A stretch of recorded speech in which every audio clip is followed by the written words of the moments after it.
नमस्कार. राहू आणि केतूने राशी बदल केलेला आहे. पुढील काही 18 महिने राहू हा मिथुन राशीतून आणि केतू हा धनु राशीतून ट्रान्झिट करणार आहे. हे ट्रान्झिट होत असताना बाकीच्या राशींवर जो होणारा परिणाम आहे तो आपल्याला बघायचाच आहे. पण त्याआधी राहू आणि केतूला आपण थोडं समजून घेऊया. राहू हा प्रभाव आहे तर केतू हा अभाव आहे. राहू एक इल्युजन क्रिएट करू शकतो. म्हणूनच जेवढे आपले फिल्म ॲक्टर्स आहेत, फोटोग्राफर्स आहेत, वकील आहेत, राजकारणी लोक आहेत, हे सगळे राहूच्या प्रभावाखाली असतात. किंबहुना त्यांच्या कुंडलीत राहू हा चांगल्या स्थितीत असतो.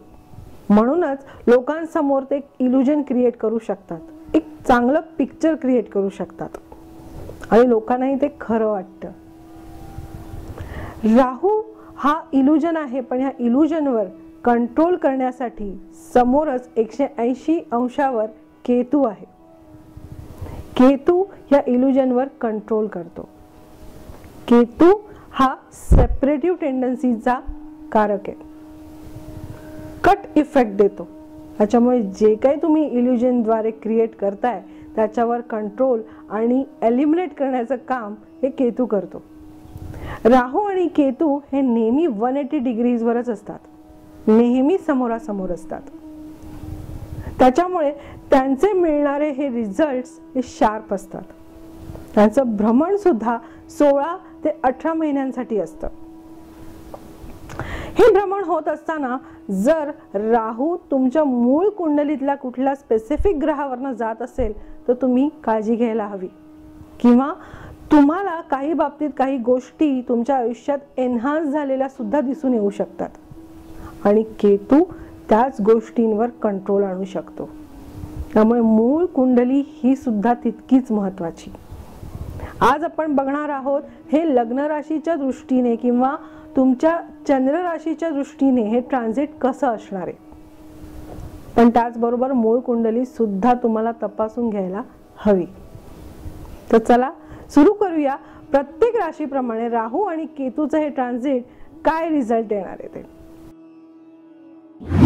या राहू आणि केतूच्या ट्रान्झिटचा परिणाम प्रत्येक राशीवर जो होणार आहे तो आपण आता पाहूया. ही आहे मेष लग्न किंवा मेष राशीची कुंडली. मेष लग्न मेष राशीसाठी राहूचं हे जे ट्रान्झिट आहे हे 3य स्थानातून आणि केतूचं ट्रान्झिट आहे हे 9th हाऊस मधनं होणार आहे. 3rd हाऊस हे कम्युनिकेशनचं स्थान आहे. 3rd हाऊस हे तुमच्या ट्रॅव्हलिंगचं स्थान आहे. 3rd हाऊस हे सबकॉन्शियस माइंडचं स्थान आहे. या स्थानातून जेव्हा राहूचं भ्रमण होणार आहे तेव्हा तुम्हाला या सगळ्या गोष्टींच्या संदर्भात काळजी घ्यायला हवी. छोटे प्रवास तुम्हाला ब्रेक जर्नीने करायचे कारण त्याच्यामध्ये अडथळे निर्माण होऊ शकतात. डॉक्युमेंट्सशी रिलेटेड सुद्धा हे 3rd हाऊस आहे. त्याच्यामुळे कुठल्याही प्रकारचे डॉक्युमेंट्स जेव्हा तुम्ही कोणालाही सादर करताय त्याच्याशी निगडीत सुद्धा तुम्हाला काही इश्यूज येण्याचे प्रकार होऊ शकतात. त्याबद्दलची एखादी क्वेरी निर्माण होऊ शकते. त्याच्यामुळे तुम्ही जेव्हा कोणाला डॉक्युमेंट सबमिट करताय, कुठल्याही डॉक्युमेंट्सवर साईन करताय ते खूप काळजीपूर्वक तुम्हाला वाचायचे आणि त्यानंतर साईन करायचे. वर्बल आणि ओरल कम्युनिकेशनसाठी सुद्धा आपण मिथुन रास किंवा 3rd हाऊस बघतो. मेष राशीसाठी हे राहूचा ट्रान्झिट 3rd हाऊस मधनं होणार आहे. त्यामुळे तुम्ही वर्बल आणि रिटन कम्युनिकेशन करताना या संदर्भात काळजी घ्यायला हवी कारण ईमेल्स पुन्हा पुन्हा पाठवावेसे लागू शकतात. त्यामुळे आधीच त्याबद्दलची काळजी तुम्हाला घ्यायची आहे. अवास्तव प्रॉमिसेस या काळात कदाचित तुम्ही कराल तेव्हा त्याच्यावर सुद्धा तुम्हाला कंट्रोल ठेवायचा आहे. 3rd हाऊस मधनं राहूचं ट्रान्झिट होणारच आहे. त्याचबरोबरीने 180 डिग्रीवर समोरच केतूचं सुद्धा ट्रान्झिट 9th हाऊस मधनं होणार आहे. 9th हाऊस म्हणजे तुमचे सगळे धार्मिक स्थळांशी निगडीत असलेली सगळे प्लेसेस. या प्लेसेस मधनं जेव्हा हा केतू जाणार आहे जो स्वतः अध्यात्माचा कारक म्हटला जातो, हा जेव्हा ट्रान्झिट करणार आहे तेव्हा तुमच्या ह्या काळातला जो तुमचा प्रवास होणार आहे हा तीर्थस्थळांना भेटी देण्याचा प्रवास असणार आहे. हायर एज्युकेशनसाठी हा काळ तुमच्यासाठी खूप चांगला असणार आहे. नोकरीसाठी जर तुम्ही अब्रॉडसाठी काही चेक करत असाल, अब्रॉडमध्ये ऑनसाईट जर जॉब तुम्हाला हवा असेल तर या काळामध्ये तुमची इच्छा पूर्ण होण्याची सुद्धा योग आहेत. एकंदरीत फायनान्शियली करिअर वाईज हा काळ खूप चांगला आहे. परंतु त्याच वेळेला कम्युनिकेशन आणि प्रॉमिसेस, ट्रॅव्हलिंग या बाबतीत तुम्हाला काळजी घ्यायची आहे. थर्ड हाऊस हे सगळं मीडियम ऑफ कम्युनिकेशनचं सुद्धा कारक आहे. त्यामुळे जेव्हा तुम्ही मोबाईल्स, लॅपटॉप्स आणि कम्प्युटर्स सुद्धा जर या काळामध्ये शॉपिंग करणार असाल तर तेव्हा हे डिफेक्टिव्ह पीसेस येण्याचे चान्सेस आहेत. त्यामुळे हे सगळं शॉप करताना तुम्हाला व्यवस्थित काळजी घ्यायची आहे. वृषभ लग्न किंवा वृषभ राशीसाठी राहूचं हे जे भ्रमण होणार आहे हे द्वितीय स्थानातून होणार आहे आणि केतूचं भ्रमण हे अष्टम स्थानातून होणार आहे. द्वितीय स्थान हे तुमच्या सांपत्तिक स्थितीचा आढावा देतं.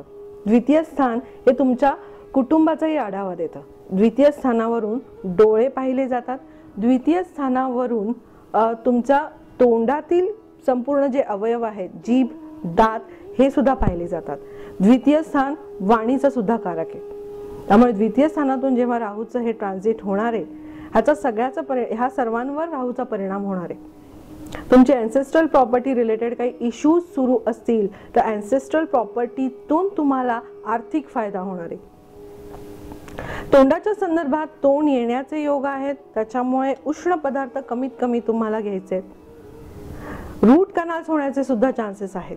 त्यामुळे त्याबद्दलची काळजी तुम्हाला घ्यायची आहे. सेकंड हाऊस हे तुमच्या कुटुंबाचंही स्थान आहे. त्यामुळे सध्या कुटुंबात एखाद्या नवीन सदस्याची सुद्धा एंट्री होणार आहे. तुम्हाला नवनवीन पदार्थ सुद्धा खावेसे वाटू शकणार आहेत कारण राहू हा सेकंड हाऊस म्हणजेच या पूर्ण भागामध्ये येणार आहे. पण हे वेगवेगळे पदार्थ खाताना तुम्हाला तुमच्या तब्येतीची सुद्धा काळजी घ्यायची आहे कारण राहू जरी द्वितीय स्थानात असला तरी केतू हा अष्टम स्थानातून म्हणजेच तुमच्या पोटाच्या भागात येणार आहे. त्यामुळे हे सगळे पदार्थ पचणार आहेत की नाही हा सुद्धा एक प्रश्न आहे. त्यामुळे तो कंट्रोल तुम्हाला ठेवायचा आहे. एकंदरीत आर्थिक फायदा होणार आहे, कुटुंबात वाढ होणार आहे. त्यामुळे पॉझिटिव्ह राहू तुम्हाला रिझल्ट देणार आहे. परंतु त्याच वेळेला जर तुमच्या मूळ कुंडलीत अष्टम स्थानात मंगळ असेल तर मात्र ऑपरेशनचे सुद्धा योग होऊ शकतात. तेव्हा तुम्ही डॉक्टरांकडे वेळोवेळी व्हिजिट करून या बाबतीतली तपासणी करून घ्यायला हवी.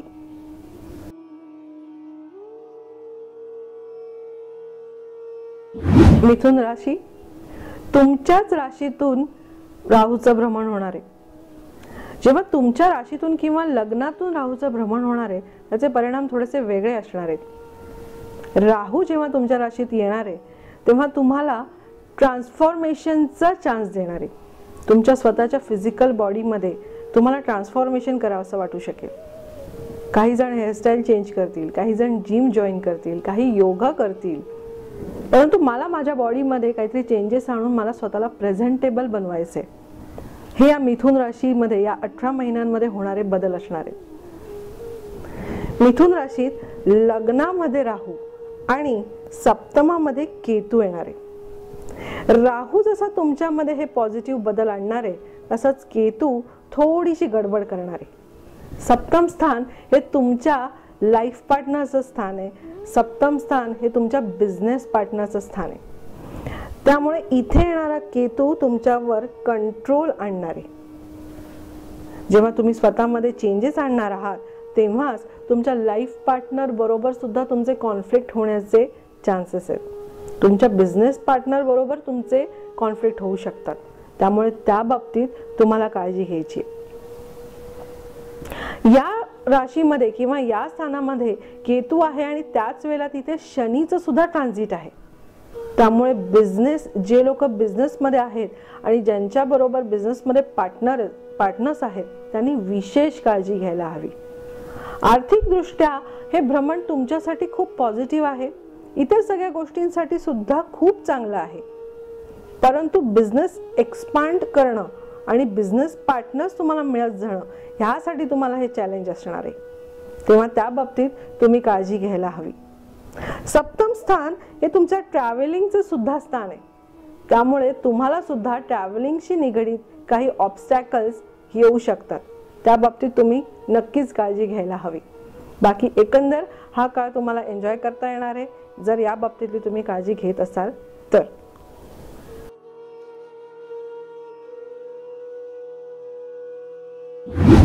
कर्क लग्न आणि कर्क राशीसाठी राहू आणि केतूचं हे ट्रान्झिट काय फळ घेऊन आले ते बघूया. कर्क लग्नाची ही कुंडली. कर्क लग्नासाठी राहू हा व्यय स्थानातून आणि केतू हा षष्ठ स्थानातून ट्रान्झिट करतोय. व्यय स्थान म्हणजेच कुंडलीतलं 12वं स्थान हे गुंतवणुकीचं स्थान आहे.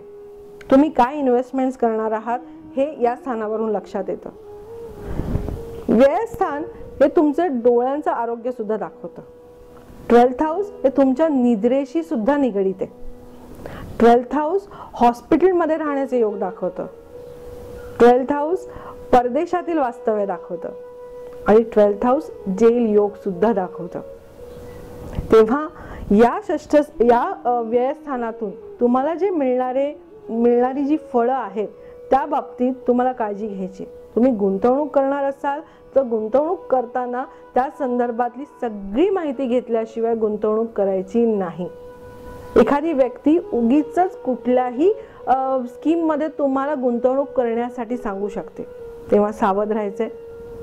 तुमची जर राहूची महादशा सुरू असेल आणि जर ती प्लेसमेंट चांगली नसेल तुमच्या मूळ कुंडलीतली तर तुम्हाला जेल योग सुद्धा होऊ शकतो. त्यामुळे ज्या व्यक्ती परदेशातील नोकरीसाठी काही संधी शोधत असतील त्यांच्यासाठी हा काळ खूप पॉझिटिव्ह आहे.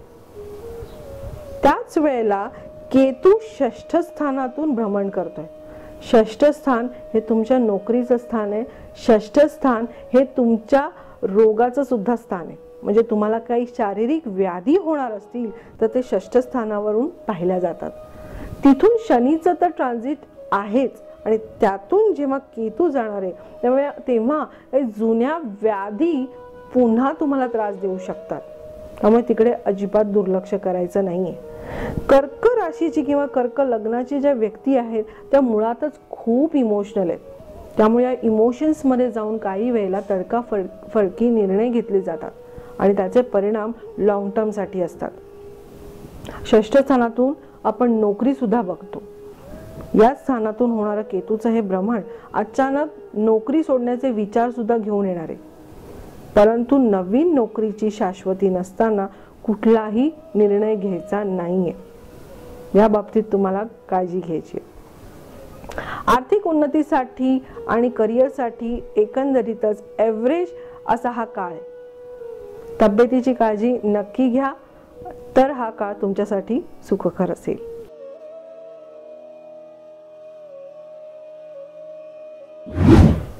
सिंह लग्न. सिंह लग्नाची कुंडली. सिंह लग्नासाठी राहू लाभस्थानातून आणि केतू हा पंचम स्थानातून भ्रमण करणारे. लाभस्थान म्हणजे सगळ्या प्रकारचे लाभ, तुमचे बेनिफिट्स. लाभस्थान म्हणजे तुमचे सगळे मित्र, तुमच्या ओळखी यातून पाहिल्या जातात. जेव्हा या स्थानातून राहूचं भ्रमण होणार आहे तेव्हा तुम्हाला स्पेक्युलेटिव्ह मार्केट्स मधनच म्हणजे शेअर मार्केट मधनं फायदा होण्याचे योग आहेत. या स्थानातून होणारं राहूचं भ्रमण हे नवनवीन ओळखी होऊन त्याच्यातून तुम्हाला फायदा होण्याचं दर्शवत आहे. त्यामुळे या काळात तुमच्या ओळखी होणार आहेत आणि त्यातून तुम्हाला आर्थिक फायदा होणार आहे. याच राहू बरोबर जेव्हा पंचम स्थानातून केतू जातोय, केतू बरोबर शनी सुद्धा आहे. पंचम स्थान हे संततीचं स्थान आहे. त्यामुळे ज्या व्यक्ती सिंह लग्नाच्या विशेषतः संततीसाठी काही प्लॅनिंग करत असतील तर त्यांच्यासाठी हा काळ तितकासा चांगला नाही. डॉक्टरांच्या सल्ल्यानेच तुम्ही कन्सिविंग साठी किंवा बेबीसाठी प्लॅन करू शकता. यामध्ये काही ऑब्स्टॅकल्स येण्याचे योग आहेत, काही त्रास होऊ शकतो. त्यासाठीची काळजी आधीपासूनच तुम्हाला घ्यायला हवी. निष्काळजीपणा, हलगर्जीपणा चालणार नाही. एकंदरीत सिंह लग्नासाठी आर्थिक उन्नती दर्शवते, ओळखीतून फायदा दर्शवतोय, तुमच्या व्यवसायातून तुम्हाला फायदा होणार आहे, स्वतःचा सुद्धा फायदा आहे, आध्यात्मिक उन्नती सुद्धा आहेच कारण केतू पंचम स्थानातून भ्रमण करणार आहे. पण त्याच वेळेला तुम्हाला संततीसाठी जर प्लॅन करत असाल तर त्या बाबतीतली काळजी दर्शवली जाते.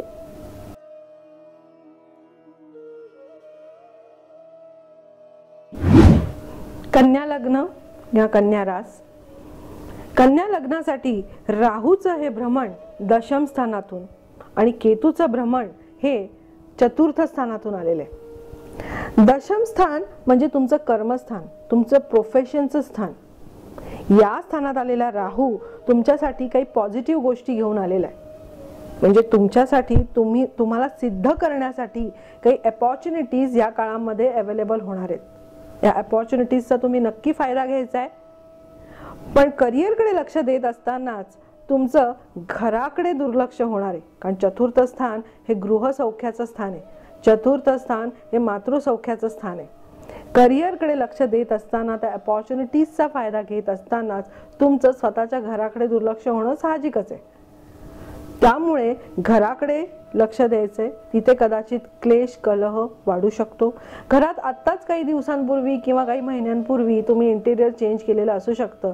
त्या संदर्भात सुद्धा काही गोष्टी पुन्हा कराव्या लागू शकतात. या स्थानात आलेला केतू आईच्या संदर्भात सुद्धा तुम्हाला काही सूचना देतोय.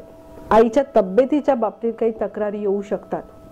त्यामुळे आईच्या तब्येतीची तुम्हाला विशेष काळजी या काळात घ्यायची आहे. एकंदरीत आर्थिक आणि करिअरसाठी हे जे ट्रान्झिट होणार आहे हे तुमच्यासाठी खूप पॉझिटिव्ह आहे.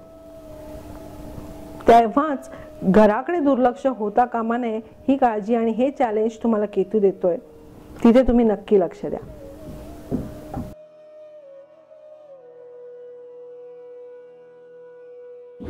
तूळ लग्न किंवा तूळ रास. तूळ लग्नाची कुंडली. तूळ लग्नासाठी राहूचं भ्रमण हे 9th हाऊस मधनं होतंय आणि केतूचं ट्रान्झिट हे 3rd हाऊस मधनं होणार आहे. ही दोन्ही स्थानं ही ट्रॅव्हलिंगशी निगडीत आहेत. आतापर्यंत तूळ राशीसाठी हे जे ट्रान्झिट होतं हे दशम आणि चतुर्थ स्थानातनं होतं. त्यामुळे आतापर्यंत तुम्हाला प्रोफेशनल आणि पर्सनल ह्या दोन्ही आघाड्या सांभाळण्याची लढाई करावी लागत होती. आता त्यातून तुम्हाला ब्रेक मिळणार आहे. 9th हाऊस मधनं होणारं हे ट्रान्झिट तुम्हाला धार्मिक स्थळांना भेटी देण्याचे योग दर्शवत आहे. त्याचबरोबरीने तुम्हाला नोकरीमध्ये प्रमोशन, इन्क्रीमेंट किंवा नावलौकिक कमावण्यासाठी सुद्धा योग घेऊन येणार आहे. 3rd हाऊस मधनं होणारं केतूचं हे भ्रमण तुम्हाला ब्रेक जर्नी दाखवतंय. 3rd हाऊस हे सबकॉन्शियस माइंडचं सुद्धा हाऊस आहे. या स्थानातनं केतू सारखा अध्यात्माशी निगडीत असलेला जेव्हा ग्रह ट्रान्झिट करणार आहे तेव्हा तुम्हाला थोडंसं स्पिरिच्युअलिटीच्या सुद्धा जवळ घेऊन जाणार आहे. 3rd हाऊस हे कम्युनिकेशनचं स्थान आहे. त्यामुळे या स्थानातनं जेव्हा केतूचं ट्रान्झिट होणार आहे तेव्हा तुमच्या कम्युनिकेशनमुळे मिसअंडरस्टँडिंग होणं, मिसकम्युनिकेशन होणं ह्याची पॉसिबिलिटी सुद्धा दाखवते. त्या बाबतीत तुम्हाला काळजी घ्यायची आहे. एकंदरीत काळ खूप पॉझिटिव्ह आहे. तुम्हाला आर्थिक आणि नोकरीच्या बाबतीत प्रगती करण्याचा काळ आहे.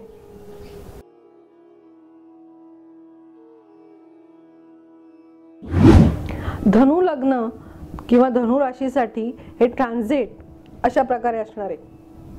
धनु लग्नासाठी राहूचं भ्रमण हे त्याच्या 7th हाऊस मधनं असणार आहे आणि केतूचं भ्रमण त्याच्या स्वतःच्याच राशीतून आहे. 7th हाऊस हे तुमच्या लाईफ पार्टनरचं स्थान आहे. 7th हाऊस जर्नी दाखवतं. 7th हाऊस तुमच्या बिझनेस पार्टनरचं सुद्धा स्थान आहे. या हाऊस मध्ये जेव्हा राहूचं ट्रान्झिट होणार आहे तेव्हा हे ट्रान्झिट तुम्हाला तुमच्या बिझनेस मध्ये नवीन पार्टनर येण्याचे सुद्धा सूचना दाखवते. या पार्टनरच्या येण्यामुळे तुमचा बिझनेस हा नक्कीच एक्सपांड होणार आहे. तुम्हाला त्याची मदतच होणार आहे. हे सगळं होत असताना मात्र तुम्हाला ही व्यक्ती म्हणजे बाहेरून आलेली ही व्यक्ती, तुमच्या बिझनेसमध्ये आलेली व्यक्ती किंवा तुमच्या आयुष्यात आलेली नवीन व्यक्ती ह्याच्यामुळे तुम्हाला ती ओव्हरशॅडो करू शकते. तुमच्या पर्सनॅलिटीला चॅलेंज करू शकते. कारण केतू तुमच्या लग्न स्थानातून म्हणजे तुमच्याच राशीतून जातोय. तेव्हा हा संपूर्ण काळ तुमची स्वतःची आयडेंटिटी किंवा अस्तित्व टिकवण्याचा काळ आहे.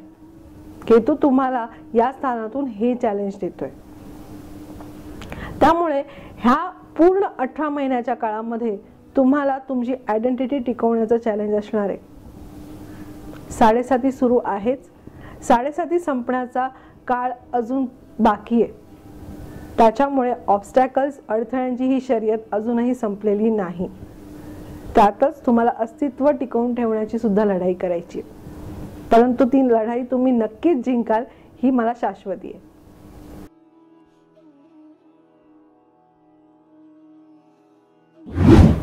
वृश्चिक लग्न किंवा वृश्चिक राशीसाठी राहू आणि केतूचं हे ट्रान्झिट काय फळ घेऊन आले ते बघूया. वृश्चिक लग्नाची ही कुंडली. वृश्चिक लग्नासाठी राहू हा अष्टम स्थानातून आणि केतू हा द्वितीय स्थानातून आलाय. द्वितीय स्थान मगाशीच आपण बघितलं, द्वितीय स्थान हे तुमचं आर्थिक फायद्याचं किंवा तुमच्या संपत्तीचं स्थान आहे.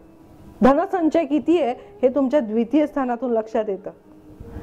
अष्टम स्थान हे अँसेस्ट्रल प्रॉपर्टी दाखवतं. तुम्हाला अँसेस्ट्रल प्रॉपर्टी मिळणार आहे का, त्याच्यातून काही तुम्हाला फायदा होणार आहे का, हे तुम्हाला द्वितीय स्थानाशी कनेक्ट करून बघायचंय. त्यामुळे वृश्चिक लग्नासाठी हा जो राहूचं भ्रमण 18 महिन्यांसाठी जे होणार आहे हे नक्कीच अँसेस्ट्रल प्रॉपर्टीतून आर्थिक फायदा हे दर्शवते. हे तुम्ही नक्की एन्जॉय करा. अष्टम स्थान हे गूढ स्थानाशी निगडित आहे, गूढ शास्त्राशी निगडित आहे. माइन्स, उत्खनन, खाणी या ज्या सगळ्या गोष्टी आहेत या अष्टम स्थानातून बघितल्या जातात. जे काही दिसत नाही ते 8th हाऊस आहे. जमिनीखाली जे काही आहे जे आपल्याला दिसू शकत नाही ते अष्टम स्थान आहे. त्यामुळे जे लोक ह्या माइन्स रिलेटेड वर्क मध्ये आहेत, उत्खननाशी रिलेटेड त्यांचं काम आहे, त्यांच्यासाठी हा काळ खूप चांगला आहे. अष्टम स्थान हे आपण गूढ स्थान मानतो. त्यामुळे जे डिटेक्टिव्ह आहेत, या प्रोफेशन मध्ये आहेत, त्यांच्यासाठी सुद्धा हा काळ खूप चांगला असणार आहे.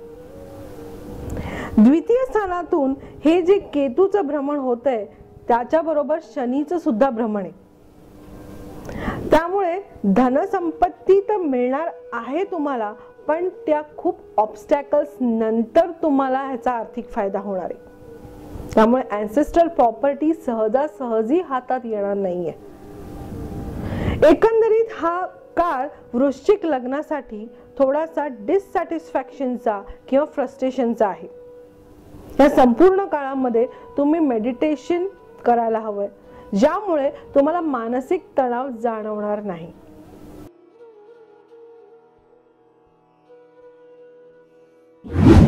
मकर लग्न किंवा मकर राशीसाठी हे ट्रान्झिट, राहूचं ट्रान्झिट हे 6th हाऊस मधनं असणार आहे आणि केतूचं ट्रान्झिट हे त्याच्या व्यय स्थानातून म्हणजे 12th हाऊस मधनं असणार आहे. 6th हाऊस हे तुमच्या नोकरीचं स्थान, 6th हाऊस शारीरिक व्याधीचं स्थान. राहू जेव्हा तुमच्या 6th हाऊस म्हणजे तुमच्या नोकरीच्या स्थानात येतोय तेव्हा तुम्हाला काही नवीन आयडियाजने नोकरीमध्ये, नोकरीतल्या तुमच्या कामामध्ये काही बदल करावेसे वाटू शकतील. काही नवीन आयडियाजने तुम्ही काही तुमच्या प्रोफेशनमध्ये चेंजेस आणू शकाल आणि या तुमच्या आयडियाज तुमच्या वरिष्ठांना म्हणजेच तुमच्या सिनियर्सना नक्कीच आवडणार आहे. एकंदरीत नोकरीसाठी हा काळ खूप चांगला आहे. नवीन पद्धतीने काम पुढे नेण्याचा तुमचा उत्साह असेल. कामाचा तणाव काहीसा कमी झालेला आहे आणि कामात तुम्हाला उत्साह जाणवेल. आर्थिक उन्नतीसाठी हा काळ चांगला आहे. काही गुंतवणुकी सुद्धा तुमच्याकडनं होणार आहेत.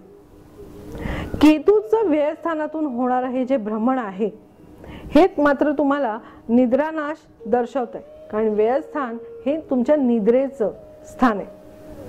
त्यामुळे झोप व्यवस्थित झाली नाही ही तक्रार तुम्ही करणार आहात. साहजिक आहे, जेव्हा तुम्हाला काही नवीन आयडिया सुचतायत तेव्हा तुम्हाला झोप लागणार नाहीये. नवीन आयडियाजने तुम्हाला तुमच्या प्रोफेशन मध्ये चेंजेस आणायचे. नोकरी बरोबरच 6th हाऊस हे तुमच्या शारीरिक व्याधींचं स्थान आहे. शारीरिक व्याधीच्या या स्थानामध्ये जेव्हा राहू ट्रान्झिट करतोय तेव्हा तुम्हाला अननोन असलेल्या काही गोष्टी तुमच्या शारीरिक व्याधींबद्दल ह्या पुढे येऊ शकतात. त्यामुळे तिथे तुम्हाला दुर्लक्ष करून चालणार नाहीये. मकर लग्नासाठी एकंदरीत हे ट्रान्झिट पॉझिटिव्ह आहे.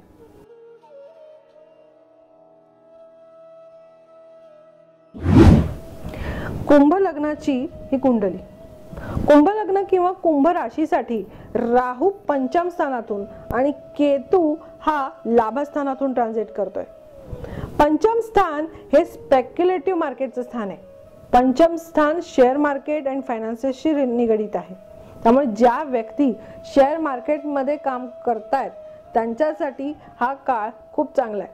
तुम्ही जे काही स्पेक्युलेशन करत असाल त्यामुळे त्यातून तुम्हाला फायदा होणार आहे. फायनान्स तुमचे सुधारणार आहेत. आर्थिक परिस्थिती नक्कीच सुधारणार आहे. पंचम स्थान हे नुसतंच स्पेक्युलेटिव्ह मार्केटशी निगडित नाहीये, तर पंचम स्थान हे तुमच्या अध्यात्माची सुद्धा निगडित आहे. कुंभ रास ही मुळातच थोडी स्पिरिच्युअल असलेली राशी, अभ्यासू राशी. अशा राशीच्या पंचम स्थानातून राहूचं होणारं भ्रमण हे अभ्यासाच्या अजून जवळ नेणारे, अध्यात्माच्या अजून जवळ नेणारे. लाभस्थानातून होणारा केतूचं आणि शनीचं भ्रमण तुमच्या आयुष्यात एखादी आध्यात्मिक उन्नती असलेली व्यक्ती गाईड म्हणून येण्याचे सुद्धा योग आहे. एखादा गुरु तुम्हाला लाभू शकतो ज्यातून तुम्हाला तुमची स्वतःची प्रगती साधता येणार आहे. एकंदर आर्थिक फायदा होणारच आहे, त्याचबरोबरीने तुम्हाला आध्यात्मिक उन्नती सुद्धा साधता येणार आहे.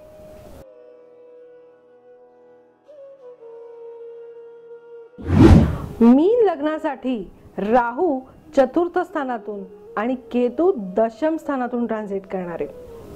ह्याचे काय रिझल्ट्स मिळणार आहेत मीन लग्नाला हे आपण बघूया. मीन लग्नाची कुंडली, मीन लग्न किंवा मीन राशीसाठी राहू चतुर्थातून आणि केतू हा दशम स्थानातून ट्रान्झिट करतोय. आतापर्यंत केलेल्या कष्टाचं चीज तुम्हाला मिळणार आहे.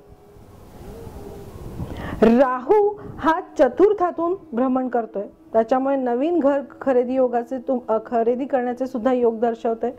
तुमचा जर काही व्यवसाय असेल तर तो सुद्धा या काळामध्ये एक्सपांड होणार आहे. नवीन पार्टनर तुमच्या बिझनेस मध्ये येणार आहे, ज्याच्यामुळे तुम्हाला पॉझिटिव्ह रिझल्ट्स मिळणार आहेत, आर्थिक फायदा होणार आहे. परंतु त्याच वेळेला केतू तुमच्या दशम स्थानातून ट्रान्झिट करतोय. दशम स्थान हे तुमच्या प्रोफेशनचं स्थान. या काळात तुम्हाला खूप काळजीपूर्वक निर्णय घ्यायचे आहेत. दशम स्थान हे तुमचं पित्याचं स्थान. त्यामुळे या काळामध्ये तुम्हाला तुमच्या वडिलांच्या तब्येतीची सुद्धा विशेष काळजी घ्यायची. एकंदरीत हा काळ मीन राशीसाठी खूप चांगला आहे, आर्थिक उन्नतीसाठी चांगला आहे. काही काळानंतर गुरु सुद्धा तुमच्या दशम स्थानात येणार आहे, जो तुम्हाला या सगळ्या बाबतीत फायदा करून देणार आहे, प्रगती करून देणार आहे. राहू आणि केतूचं होणार हे ट्रान्झिट 18 महिन्यांसाठी आहे. काही राशींसाठी हे पॉझिटिव्ह इफेक्ट्स घेऊन येणार आहे, तर काही राशींसाठी चॅलेंजेस घेऊन येणार आहे. पॉझिटिव्ह इफेक्ट्स असलं तरी सुद्धा तुम्ही फार शेफारून जायचं नाहीये, कारण समोरच 180 अंशावर केतू बसलाय, जो तुम्हाला ह्याच्यावर कंट्रोल करणार आहे. आणि चॅलेंजेस जरी असले तरी सुद्धा फार घाबरून जायची काही गरज नाहीये, कारण हे चॅलेंजेस पेलवण्याचं सामर्थ्य 180 डिग्रीवर समोर राहू तुम्हाला देणार आहे. एकंदरीतच हा काळ तुम्हाला प्रॅक्टिकल पॉइंट ऑफ व्ह्यूने जगायचा आहे. काही लोकांसाठी आध्यात्मिक उन्नती आहे, काहींसाठी हा काळ आर्थिक उन्नतीचा आहे, काहींसाठी हा काळ गृहसौख्य एन्जॉय करण्याचा आहे, तर काहींसाठी करिअर एन्जॉय करण्याचा आहे. त्याच्यामुळे जे नाही आहे त्यापेक्षा जे मिळणार आहे ह्याच्यावर तुम्ही जास्त कॉन्सन्ट्रेट करायला हवं असं मला वाटतं. धन्यवाद.